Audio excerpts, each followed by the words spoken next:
की देखने को मिल रही है उसे वहां से कम करना होगा। ये तमाम शर्तें थी जो रखी गई थी। और इसी बीच एक और बड़ी खबर, शांति वार्ता पर तुर्की के राष्ट्रपति का बड़ा बयान सामने आया है। और बड़ा बयान आपको ये बता दें कि वार्ता फेल के लिए नेतन्याहू को जिम्मेदार ठहराया गया है। तुर्की के राष्ट्रपति की ओर से पाकिस्तान शांति स्थापित करने में असफल रहा है और इजराइल पर हमला करना हमारा कर्तव्य होगा, ये कहा गया है तुर्की की ओर से। तो इजराइल पर हमला करना हमारा कर्तव्य होगा।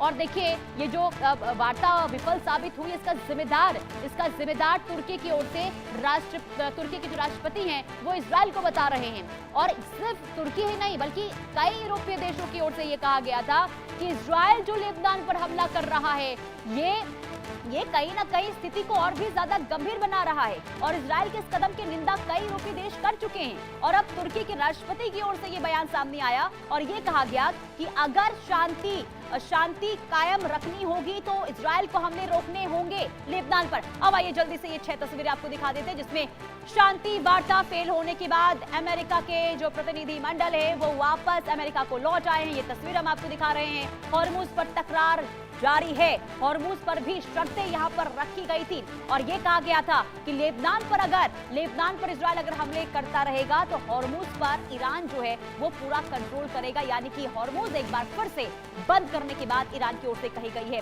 इसके अलावा यूएस थोप रहा है अपनी शर्तें, ये ईरान की ओर से कहा गया। ईरान के विदेश मंत्री की ओर से यह कहा गया कि अमेरिका जो है वो अपनी शर्तें हम पर थोप रहा है, लेकिन हम उनकी बातों पर नहीं आएंगे। हमारी जो शर्तें हैं हम वो भी चाहते हैं कि अमेरिका माने। जेडी वेंस का बयान ये सामने आया कि हमने अच्छा ऑफर दिया लेकिन इसे ईरान ने मानने के लिए मना कर दिया है। एटम बम हम नहीं बनने देंगे, ये भी कहा गया जेडी वेंस की ओर से। ईरान के लिए बहुत बुरी खबर है, फिर तेज होंगे हमले, ये बहुत बड़ा सवाल खड़ा हो गया क्योंकि जेडी वेंस ये कह रहे हैं कि अमेरिका से ज्यादा अगर ये वार्ता विफल साबित हुई है तो अमेरिका के ज्यादा बुरी खबर ये ईरान के लिए है। सवाल ये कि क्या अमेरिका एक बार फिर से हमले तेज करेगा, क्या इजराइल की ओर से ईरान पर एक बार फिर से हमले तेज हो जाएंगे।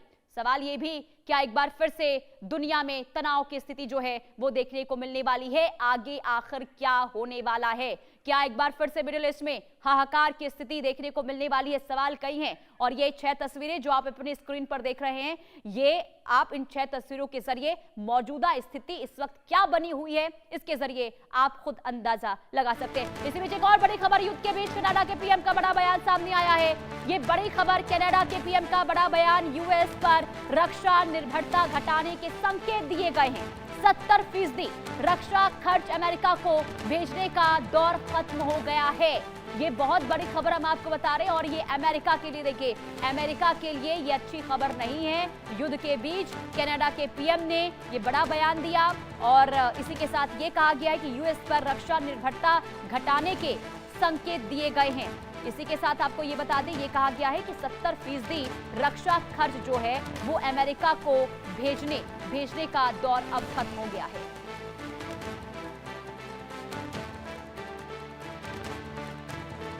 और मिडिल ईस्ट से जुड़ी तमाम बड़ी खबरें आप तक पहुंचाते रहेंगे क्योंकि आज दिन भर हलचल देखने को मिलने वाली है। इस खबर पर नजर बनी रहेगी। आगे बढ़ते बात